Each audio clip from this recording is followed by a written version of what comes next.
The discussion today is about depression. There are many people that have been depressed for many years, and I get lots of letters. And sometimes they say that I found no meaning in life, no purpose, and you pulled me out of it. I get a lot of letters like that. So that's the only thing I can say. It's not due to genetics. If it was due to genetics, I couldn't pull them out. Does that make sense to you? Now, what is depression? If you live vicariously through another person, let's say you rely on that person entirely, you live and that person dies, you lose your identity because you put your identity in another person, which isn't a good thing to do. That's a kind of dependency, you know what I mean? So that's part of depression, a little bit of it. The rest is loss of identity. And you can lose your identity if you're brought up with a philosophy of life that doesn't reinforce you. If you're brought up with a set of values, do the right thing and everything will work out all right. And if it doesn't work out all right, you become depressed because you lose predictability. Is that clear? If you have predictability about yourself and other people, you can anticipate certain things. But if you have no answers, if you look for answers in your own mind, it isn't exposed enough. There's not enough in schools that give you a way of thinking so you can solve problems. Because it isn't that they don't want to, they don't have it. They've never found a way of thinking that can solve problems. That's why when the businessman retires, he may become depressed because he has no game to play. All his life, say a guy that owns a jewelry store that sells jewelry, and every sale makes him feel good. Then he retires. And he has nothing anymore. He has no identity except sales of jewelry. Do you understand? That's gone.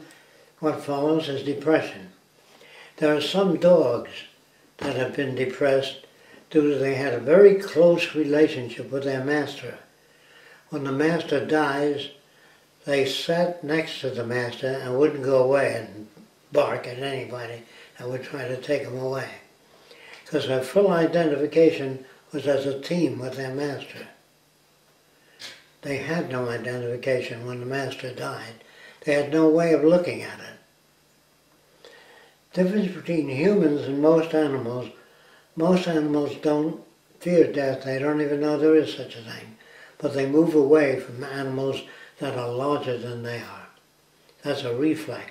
But they don't know what death is, nor do they think of it. So far, any questions? Okay. So a person that asks themselves questions, why did my wife leave me? And they can't figure it out because everything they've done was pleasing. And they don't understand it. That is not necessarily a logical question. Your wife may have left you for many different reasons.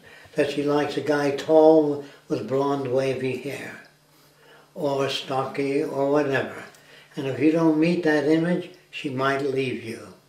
The assumption that she won't leave you is what can depress you. Your assumption about the world, surely they won't have another war while they're having a war now. You can't say that. You can say, I'd like to see peace on earth, so you work toward it. But if you hope there's peace on earth, you might get depressed by the next war. See, when people say to me, when will the Venus Project be built? The honest answer is I don't know. I don't even know if we'll get there. But I can't accept what I see, so I try to intervene. Intervening, does that mean we'll have a better world? Not necessarily. Whatever you get is what you get. Do you understand that? The assumptions, surely people can all see the logic of a one global society. No, they can't. That's a major problem.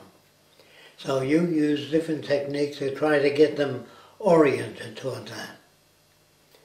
Okay, so what is depression and how do you get rid of it?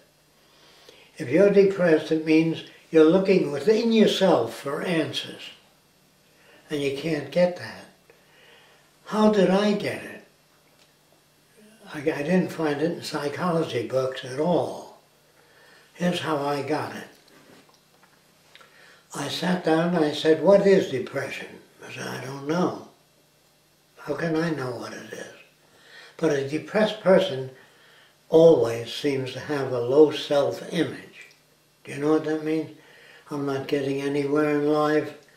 I'm not respected. 3 girls left me, whatever it is. It's a low self-sufficiency to start with. Now, instead of looking for the girl of your dreams, you try to make her. You know what that means?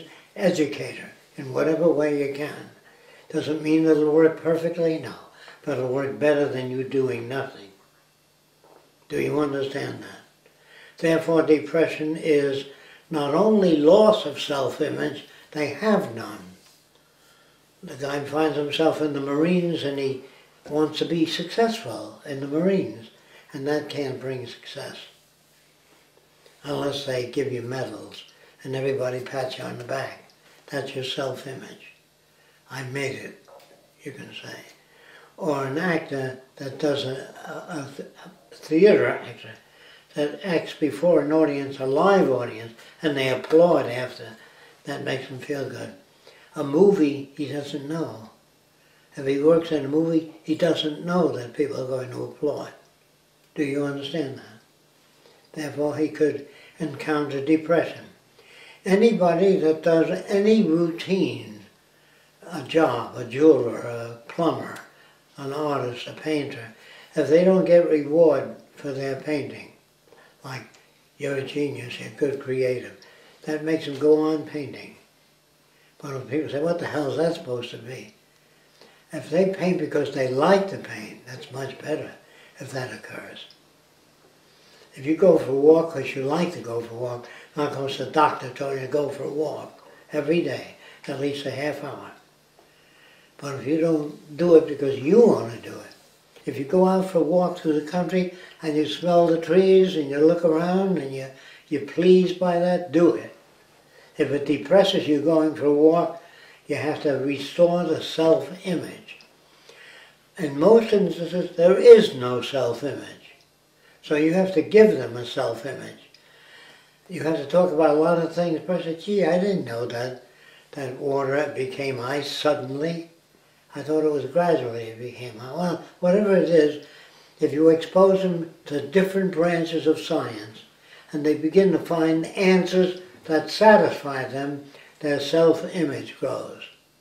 But if you make a Lutheran of a person and says, have faith in God, He'll look after you, if you put that faith in somebody you can't see or touch, it may carry you through. Because you know there's somebody up there that loves you, even though nobody does. That there is somebody up there. That helps some people. But it's not genuine help. Do you understand? Because he says to the minister, what did I do wrong? If you believe in right and wrong, you can get depressed. I must have done the wrong thing. It isn't the wrong thing that you do. It's a less valid thing that you do. It's a less appropriate thing that you do. Do you know what I mean? Not wrong. If you work on something, snap out of that depression. Have faith in yourself and confidence. Well, they might fall, gee, you sound great. But that doesn't take away the self-image. You don't take away the self-image, you add to it. You understand what that means? Whatever the person is. They only have no self-image. They don't know who they are. So they want to take, if you're in pain, that's different. I'm not talking about that. If you have a tumor growing in your lungs and you can hardly breathe, that's something else. That's not depression. That's physical disability. But if you have your health and you feel that you're learning something every day, don't ever assume that you can fix something too. You can try to fix it. I'm going to try to fix it. If that doesn't work, you come at it another way. If that doesn't work, you say, I can't handle it. I need more information in that area. That's what self-confidence is. The more genuine information a person has in certain areas, people that do feel, I can't get up before 100 people and say something because I worry about whether I'll goof and they'll laugh at me, you know. Here's how you handle that. You never talk to people to win approval. You talk to people to inform. If you were in a building, you were in the hallway, and a big beam fell on fire, you can go in for the 1,000 people, say exit as fast as you can, there's a fire, and you don't feel bad about it. Because what you're saying is essential to their well-being. But when you gamble and you say, I don't believe in God, at a church meeting, they can all say, what? You know, they're not going to say, how do you account for all this? They don't even do that. If they don't do that, there's no bridge. You have to build a bridge. Even a religious person, when they get a window crank and they crank it, the window doesn't open, they take it back to the company. They need verification. When they buy something, the guy says, if you buy this window, it's hurricane proof because it's a sheet of plastic between two sheets of glass, so you can't smash it with an object. And you have to give the person with a low self-sufficiency a high self-sufficiency by giving them a direction, or her, so they don't concentrate on themselves. I've been working all these years and I have nothing to show for it. Did you assume that you would have something? What you have to do is engage in self-image and asking questions. Why am I depressed? Why do I feel insufficient in the crowd? Because I'm hoping the crowd will like what I say. I don't give a shit. If they believe the earth is flat and I find out it's round, I enjoy telling them it's round. If they refuse it, that's their problem, not mine. But if you feel you are unsuccessful in presenting an idea, the assumption that you will be successful is depressing. Do you understand that? That's what makes depression. When you do something and nothing happens. When you row a boat, it doesn't move. If you can get in a boat that you don't know how to use the oar and it doesn't move, you get depressed. When you pull on a string and the motor doesn't start, what the hell, you pull it on until it does start. Or you learn that you might have to change the spark plug. It might have a shorter gap or a longer gap, and you bring the gap closer together so you have a spark. If you don't know those basic things, you can kick the lawnmower. We tend to project living human characteristics into things. Sometimes if your binoculars don't work, you throw them on the couch. You know what I mean? Because you get mad at the binoculars. You give it a personality. God damn it, you should work. I paid $40 for it. That's why it should work. No, you paid $40 and it doesn't work. So you take it back. Or you leave it until you go into town again. But throwing it on the couch or the floor doesn't make it work. Sometimes, if there's a loose wire in your TV set, you kick the set and the wire, it'll go on again. And so sometimes that carries on that type of value system. I think I covered everything related to depression. It's a low self-image, or no self-image, or looking for justice. If you give them something to do that they identify with, not something that you like, something, talk to them about Venus Project, work on it, talk to other people, then they feel they're doing something. If other people don't understand them, they might feel disappointed. What they're disappointed in is their inability to make contact with other people. So it takes practice and error and mistakes. When I first walked over to Klan people, so why are you beating up the black guy? He didn't do anything to you. They just said a nigger lover from the north. They did not hear that, nor could they hear that. Do you understand? So if you talk to a depressed person and you show them what it is, so they know what's wrong with them, they don't have a self-image. How do you get a self-image? By learning new things. By learning things that take you out of the old value system.